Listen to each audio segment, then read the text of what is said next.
Hello viewers, welcome to SB institute.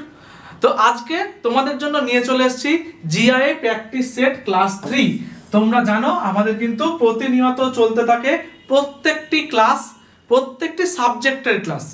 তো সেই রকমই আমি তোমাদের করাই অঙ্ক এবং জিআই। তো সেই রকম আজকে একটা ক্লাস নিয়ে এসেছি, একটা প্র্যাকটিস ক্লাস, কিছু প্রিভিয়াস ইয়ার কোশ্চেন নিয়ে। তো এই প্রশ্নগুলোতে বিভিন্ন বছরের, বিগত বছরের এসে যাওয়া সেই সমস্ত প্রশ্নকে নিয়ে কিন্তু করা হয়েছে। এই ক্লাসটা যদি তোমরা দেখো তাহলে WBP, KP, lady constable, rail, SSC, PSC প্রত্যেকটি পরীক্ষার জন্য তোমাদের গুরুত্বপূর্ণ হতে চলেছে। তো দেখে নেব আজকের ক্লাসে কি কি জিআই রয়েছে। তো দেখো প্রথম কি বলেছে, এখানে প্রথমেই দেওয়া রয়েছে জিজ্ঞাসা চিহ্ন। প্রথমে কিছু না দিয়ে আগেই দিয়েছে জিজ্ঞাসা চিহ্ন, জিজ্ঞাসা চিহ্ন দিয়ে এইগুলো দেওয়া রয়েছে।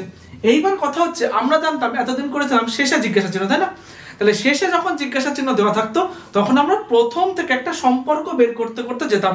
তো এইবার কি করবো, আমরা পেছনের দিক থেকে, যেহেতু একদম ফার্স্টে দেওয়া রয়েছে জিজ্ঞাসা চিহ্ন, তাই আমরা পেছনের দিক থেকে একটা সম্পর্ক বের করতে করতে আসবো। কি সম্পর্ক দেখি তাহলে। দেখো এখানে থেকে খুব সুন্দর করে প্রথম থেকে একটুখানি বুঝে নিই। তাহলে দেখো J H I J K L, মানে এটাও +2, এটাও +2। তারপর দেখো এল এম এন +2, তারপরে N O P +2, P Q R +2। তাহলে সবকটাই কিন্তু এরকম +2 হতে হতে গেছে, মানে 2 ঘর করে সবগুলো এগিয়ে এগিয়ে গেছে। তাহলে ঠিক একই রকম ভাবে, তার মানে এর আগে যদি হতে হয় তাহলে 2 ঘর পিছিয়ে আসবে। দেখো এফ এর থেকে 2 ঘর, এইচ এর থেকে 2 ঘর পিছিয়ে আসতে হবে। তাহলে A B C D E F F G H, এখানে কত ছিল এইচ, তাহলে এইচ এর থেকে যদি 2 ঘর পিছিয়ে আসতে তাহলে কি হয়, লাস্টে এফ হবে। আচ্ছা তার থেকে 2 ঘর পিছিয়ে আসলে দেখো কি হবে, ডি হবে।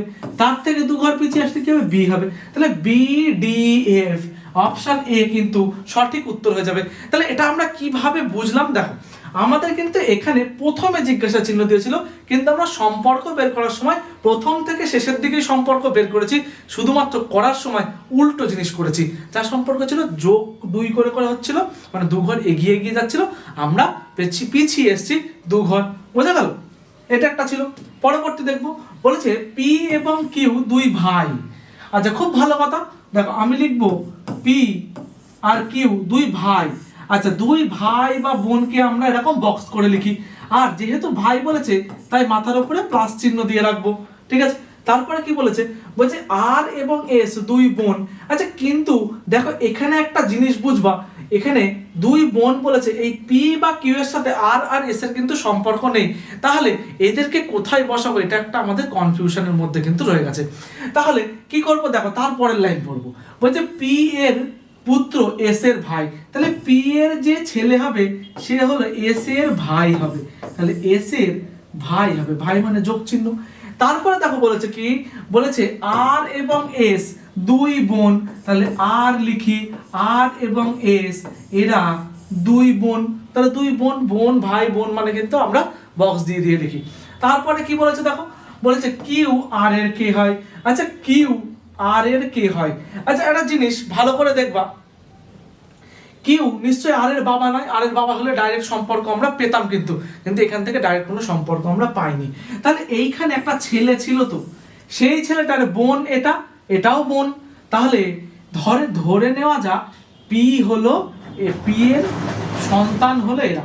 ঠিক আছে, তাহলে এই কিউ হবে আর এর কে, কাকা কিন্তু। ঠিক আছে, দেখো আর এর বাবার ভাই। আচ্ছা বাবার ভাই বা দাদা, এখানে তো জেঠু নেই তাই আমি ভাই প্রিটেন্ড করে নিলাম, তাই কি অপশন ডি হবে উত্তর, কাকা হয়ে যাবে। তাহলে বাবার ভাই কাকা হয়। পরবর্তী দেখবো কি বলেছে। দেখো বলেছে যদি 6 গুণ 5 সমান 31, 7 গুণ 8 সমান 56, 3 গুণ 4 সমান 13 হয়, তাহলে 9 গুণ 10 সমান সমান কত হবে সেটা বের করতে বলেছে। তাহলে এই ধরনের জিনিস, তাহলে আদতেও কি গুণ করে 31 হচ্ছে, একটু দেখি তো আমরা। দেখো 6 গুণ 5 কত হয় 30, তার জায়গায় লিখেছে 31। আচ্ছা 7 গুণ 8, 7 8 হয় 56, তার জায়গায় লিখেছে 57। দেখো 3 4 12, তার জায়গায় লিখেছে কত 13। তাহলে প্রত্যেকটা দেখো অ্যাকচুয়ালি যেটা হয় তার থেকে এক বাড়িয়ে বাড়িয়ে লিখেছে, তাই না, এক বেশি বেশি করে লিখেছে।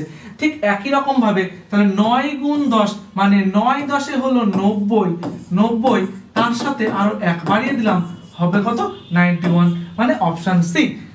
এটা কিন্তু খুবই একটা সহজ জিনিস ছিল, খুব সুন্দরভাবে করা যায়। পরবর্তী দেখবো কি বলেছে, কোডটা কি বলেছে, বলছে উপযুক্ত বর্ণ বসিয়ে শূন্যস্থান পূরণ করো। তো এই ধরনের জিআই গুলো তোমরা কিন্তু আগের ক্লাসগুলো যারা করেছো তারা জানো যে এগুলো কিভাবে করতে হয়। তো সবার আগে আমরা গুনে নিই যে এখানে কতগুলো লেটার আছে, যে লেটারগুলো বসানো আছে সেগুলো প্লাস যে শূন্যস্থানগুলো দেওয়া রয়েছে সেগুলো সমেত। দেখো 1 2 3 4 5 6 7 8 9 10 11 12 13 14 15 16। তাহলে এখানে 16টা লেটার আছে, আমরা কি করব, এখানে চারটে চারটে করে ভাগ করব। দেখো 1 2 3 4, এই চারটে ভাগ করলাম, 1 2 3 4 ভাগ করলাম, 1 2 3 4 ভাগ করলাম, আর ওদিকে চারটে থাকলো। তাহলে আমাকে দেখতে হয় যে এখানে প্রত্যেকটা ডিভিশনে একই লেটার আসছে কিনা বা একটা সিকোয়েন্স তৈরি হচ্ছে কিনা। তাহলে দেখো এখানে দেখতে পাচ্ছি যে আমরা এখানেও লাস্টে বিবি আছে, এখানেও লাস্টে বিবি আছে, এখানেও লাস্টে বিবি আছে, তার মানে প্রত্যেকেরই লাস্টে বিবি মানে ডবল বি কিন্তু আসবে। তাহলে এখানেও আমার বি বসবে। তারপরে আবার দেখো এখানে প্রত্যেকে, এখানে এ এক প্রথমে, তারপরে এ, তারপরে এ, এখানে ফাঁকা স্থান রয়েছে মানে ফার্স্টেই ফাঁকা স্থান, তাহলে এখানেও আমার কি হবে, এই বসবে। এইবার দেখো আমার একটা সিকোয়েন্স কিন্তু কমপ্লিট হয়ে গেছে, সেটা কি ডাবল এ ডাবল বি। তাহলে এই সেকেন্ড পজিশনেও কিন্তু এই বসছে, তাহলে এখানে যার যার সেকেন্ড পজিশন আছে বসিয়ে দিলাম এ। তাহলে কি হলো এখানে সিকোয়েন্সটা এবার দেখো, এ এ বি এ এ, তাহলে এইটা কোথায় আছে, আচ্ছা এটা হলো অপশন নম্বর বি হবে, এটা অপশন নম্বর বি হবে, এটা সি হবে, ঠিক আছে। তাহলে এ এ বি এ এ, এইটা হবে কি সঠিক উত্তর, বোঝা গেল। আচ্ছা সব সময় যে একই জিনিস হয় এরকম কিন্তু কোনো ব্যাপার নয়, এটা কিন্তু সিকোয়েন্সেও হয়, যেটার পরে এটা আসছে এটা আসছে সেইভাবেও কিন্তু হতে পারে। এবার কি রিলেশন আছে তোমাকে খুঁজে বের করে নিতে হবে। পরবর্তী দেখবো কি বলেছে, বলেছে মানি ইজ টু ওয়েলথ এর সাথে নিচের কোনটি সঙ্গতিপূর্ণ, মানে মানির সাথে ওয়েলথ যে রকম রিলেশনে রয়েছে ঠিক একই রকম রিলেশনে এর মধ্যে কোন জিনিসটা রয়েছে, ঠিক আছে। এখানে প্রথমে বলেছে কি ওয়াইজ আচ্ছা প্রথমে দেখি মানি ওয়েলথ, আচ্ছা যার কাছে টাকা পয়সা আছে সেই তো মানে তারই তো ওয়েলথ সব থেকে বেশি, তাই না, মানে যার ধন সম্পত্তি বেশি, তাহলে টাকা যার আছে ধন সম্পত্তিও তার বেশি। তাহলে ওয়াইজ মানে বুদ্ধিমান, আচ্ছা এডুকেশন মানে শিক্ষিত, আচ্ছা যে বুদ্ধিমান হবে সে যে শিক্ষিতই হতে হবে বা অশিক্ষিতরা যে বুদ্ধিমান হয় না এরকম কিন্তু কোনো ব্যাপার নেই। তারপর প্রাইড হিউম্যানিটি, আচ্ছা প্রাইড মানে গর্ব করা, আর হিউম্যানিটি এর সাথে কিন্তু প্রাইডের সাথে হিউম্যানিটি যায় না, মানে একই রিলেশন তৈরি হয় না। তারপর দেখো বলছে পিটি কাইন্ডনেস, আচ্ছা পিটি কাইন্ডনেসের সাথেও কিন্তু সেই জিনিসটা যায় না, একমাত্র যায় কে ক্রুয়েলের সাথে অ্যাঙ্গার, মানে যে ধরো নিষ্ঠুর হবে তার কিন্তু রাগটা সবসময় বেশিই হবে, সেই রাগটা বেশি বলেই সে কিন্তু নিষ্ঠুর, তাই না। তাহলে অপশন ডি হবে কিন্তু এটা সঠিক উত্তর। পরবর্তীতে কি বলেছে দেখো, আমাদের একটা অ্যানাউন্সমেন্ট আছে, ডাব্লিউবিপি কেপি লেডি কনস্টেবলের ব্যাচ কিন্তু অলরেডি শুরু হয়ে গেছে, প্রাইমারি আপার প্রাইমারি টেটের ব্যাচও শুরু হয়ে গেছে জুন মাসের সেকেন্ড উইক থেকে। তো যারা যারা এই ব্যাচে ভর্তি হতে চাও অবশ্যই নিচে দেওয়া ফোন নম্বরে এবং ডেসক্রিপশন বক্সে আমাদের ফোন নম্বর দেওয়া থাকবে, সেখানে ফোন করে যাবতীয় তথ্য নিয়ে নেবে। এটা কিন্তু একটা সম্পূর্ণ অফলাইন ব্যাচ, মাত্র 6 মাসের কোর্সে তোমাদেরকে সম্পূর্ণ সিলেবাস কমপ্লিট করে দেওয়া হবে। তো পরবর্তী দেখে নিই কি আছে, দেখো বলেছে যদি একটি নির্দিষ্ট কোড মানে নির্দিষ্ট কোড ভাষায় দিল্লিকে এই কোডটায় লেখা হয়, তারপরে কি বলেছে মাদ্রাসকে এই কোডটায় লেখা হয়, বলছে তবে তবে আচ্ছা এখানে ওই হবে, আচ্ছা তবে ওই ভাষায় বম্বেকে লেখা হবে কোনটা সেটা আমাকে বের করতে বলেছে। এইবার দেখো আমরা একটুখানি বুদ্ধি খাটাবো, হ্যাঁ আগে বের করে নিই যে এদের রিলেশনটা কি আছে। দেখো তাহলে প্রথমে কি লিখবো, D E L H I লিখে নিলাম। আচ্ছা এখানে এর কোড নম্বর ছিল 0405120809। এই দেখো এই জিনিসটা কিরকম আছে একটুখানি আমরা বুঝে নিতে পারবো খুব সহজে।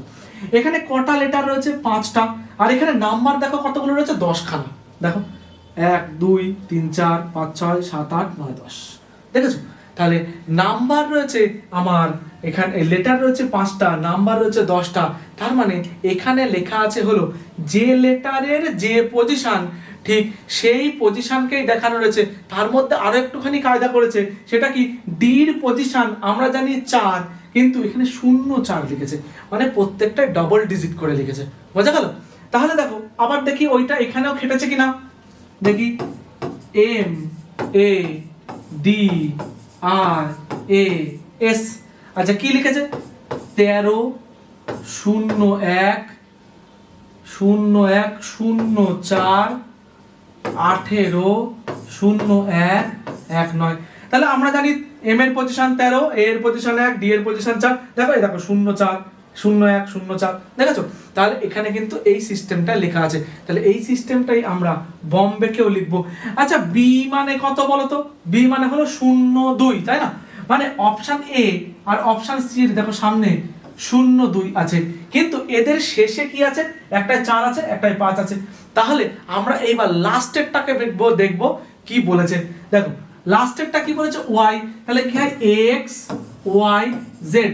আমরা জানি জেড হলো 26 আর ওয়াই হলো কি 25, তাই না? তাহলে এই ওয়াই এর জায়গায় কত লেখা থাকতে হবে, 25। তাহলে লাস্টে দেখো 25 এর কত রয়েছে, 5 রয়েছে। তাহলে এটারও কিন্তু লাস্টে কি রয়েছে, 5 রয়েছে, মানে অপশন সি হয়ে যাবে এটার সঠিক উত্তর। মাঝখানের গুলো আমার বের করার প্রয়োজন নেই, কারণ এখান থেকে আমি খুব সহজে বের করতে পারবো তাই। বোঝা গেল? এইভাবেই কিন্তু আমাকে সময় বাঁচাতে হবে তোমার। পরবর্তী দেখি কি বলেছে, বলছে ক্যাট এবং বোট যথাক্রমে, এটা লেখা আছে। তাহলে কি লেখা আছে আমরা দেখে নিই, সি এ টি লেখা আছে এক্স জেড জি, আর লেখা আছে কি, সরি বি ও এ টি, এটাকে লেখা আছে ওয়াই এল জেড জি, এটা লেখা আছে। এখানে দেখো আমরা আগের দিন দেখেছিলাম, আগের ক্লাসটায়, এখানে উল্টো লেটার মানে অপোজিটে কি লেটার হয় সেটা কিন্তু বের করে ফেলেছিলাম আমরা। কিভাবে, সেরকম A B C D E F G H I J K L M. এবার এম এর পর থেকে উল্টো লেখা, N O P Q R S T U V W X Y Z. আচ্ছা এইবার তোমার মনে হতে পারে যে এই একটা অঙ্ক করার জন্য এত বড় জিনিসটা আমাকে লিখে নিতে হবে। এটা চেষ্টা করবে পরীক্ষা শুরুর আগে লিখে ফেলার, কোনো না কোনো জায়গায় একটা জায়গাতে কাগজে লিখে ফেলার চেষ্টা করবে। আর যদি মনে করো যে না অসুবিধা হচ্ছে বা লেখা যাবে না, সেক্ষেত্রে শুধুমাত্র এইটুকুর জন্য কোনো অসুবিধা তোমার হবে না। আচ্ছা তাহলে দেখো সি এর উল্টো দিকে এক্স, দেখো সি এর উল্টো দিকে এক্স, এর উল্টো দিকে জেড, দেখো এর উল্টো দিকে জেড। ঠিক তাহলে একই রকম বি এর উল্টো দিকে ওয়াই, দেখো বি এর উল্টো দিকে ওয়াই। তাহলে ই এর উল্টো দিকে কি হবে, আচ্ছা দেখি তো ই এর উল্টো দিকে কি আছে, ভি আছে, তাহলে ই এর উল্টো দিকে ভি। আচ্ছা জি এর উল্টো দিকে কি আছে, টি, তাহলে জি এর উল্টো দিকে টি, এর উল্টো দিকে টি, তাহলে ভি টি টি, অপশন সি কিন্তু আমাদের সঠিক উত্তর হয়ে গেল। পরবর্তী দেখবো আমরা কি বলেছে, দেখো পরবর্তী বলে দিয়েছে R U X A D. তাহলে দিয়ে জিজ্ঞাসা চিহ্ন দিয়েছে, বলছে সঠিকটা বের করতে। বলছে আর ইউ, আর থেকে U, R S T U দেখো +3, ইউ ভি ডাব্লিউ এক্স মানে +3, এক্স ওয়াই জেড এ +3, তাহলে ডি এখানে প্রত্যেকটা +3 করে যাচ্ছে। তাহলে ডি থেকে ডি ই এফ জি, তাহলে আমাদের কিন্তু অপশন বি জি হয়ে যাবে সঠিক উত্তর। বুঝা গেল? মুখে মুখে কিন্তু করে ফেলা যাবে। পরবর্তী দেখবো কি বলেছে, বলছে জিজ্ঞাসা চিহ্নের স্থানের সংখ্যাটি নির্ণয় করো। বলছে 3 থেকে 15, 15 35। তাহলে এইটা কিন্তু একটু অন্যরকম, 3 থেকে 15 বের করাটা একটুখানি ক্যালকুলেটিভ, 3 5 15, কিন্তু পরেরটাই যে 15 থেকে 35 হয়ে যাবে তা হবে না। তাহলে এটা কি দেওয়া আছে দেখো, দেখো 1 গুণ 3 সমান সমান 3, তারপরে 3 গুণ 5 সমান সমান 15, তারপরে 5 গুণ 7 সমান সমান 35, তারপরে দেখো 7 গুণ 9 সমান সমান 63, তারপরে 9 গুণ 11 সমান সমান 99, তারপরে 11 গুণ তাহলে 13 হবে। কি করে হবে দেখো, এর সাথে এর মিল, এর সাথে এর মিল, এর সাথে এর মিল। তাহলে এখানে কি হচ্ছে, প্রত্যেকটা পর পর যেসব কি বলবো বিজোড় সংখ্যাগুলো রয়েছে সেইগুলো আসছে কিন্তু। তাহলে 11 আর 13 গুণ করলে কি হয়, 143। আমাদের সঠিক উত্তর কিন্তু অপশন ডি 143 হয়ে যাবে। বোঝা গেল? পরবর্তী দেখবো কি বলেছে, বলেছে অর্থক্রম অনুযায়ী, অর্থযুক্ত ক্রম অনুযায়ী মানে অনুক্রম সাজাও। কি বলেছে? সাপ্তাহিক, ষান্মাসিক, পাক্ষিক, মাসিক আর বাৎসরিক। আচ্ছা, সব থেকে ছোট কি? সবার আগে দেখি আমরা সাপ্তাহিক কোন জিনিস, তাই না? মানে 1, তাহলে সাপ্তাহিক হলো, দেখো 1 দিয়ে একটা শুরু আছে। আচ্ছা, সাপ্তাহিক তারপরে পাক্ষিক, মানে 15 দিনে এক পক্ষ হয়, তাহলে পাক্ষিক কত নম্বর আছে? 3 নম্বরে, 1 3। আর তারপরে কি? পাক্ষিকের পরে হয় কি? মাসিক, মাসিক মানে 4, মান্থলি। তারপরে হয় কি? হাফ ইয়ারলি, তারপরে কিন্তু আমাদের বাৎসরিক। তাহলে হাফ ইয়ারলি, তারপরে বাৎসরিক হলো 5 নম্বর আছে 5। তাহলে 1 3 4 2 5। এই দেখো অপশন এ কিন্তু পর পর আমাদের হয়ে গেল। এটা কিন্তু অনেক সময় উল্টোও থাকে, হ্যাঁ, এটা একটুখানি দেখে নিয়ে তারপরে করবে। আচ্ছা, আজকের লাস্ট, এটা তোমাদের হোমওয়ার্ক দেওয়া আছে, কোলাট্টাম তামিলনাড়ু বিহু, তাহলে কি হবে তোমাদেরকে এটা বলে যেতে হবে। তাহলে এইটা তোমরা প্রত্যেকে করে উত্তর কিন্তু আমাদের কমেন্টে অবশ্যই জানাবে।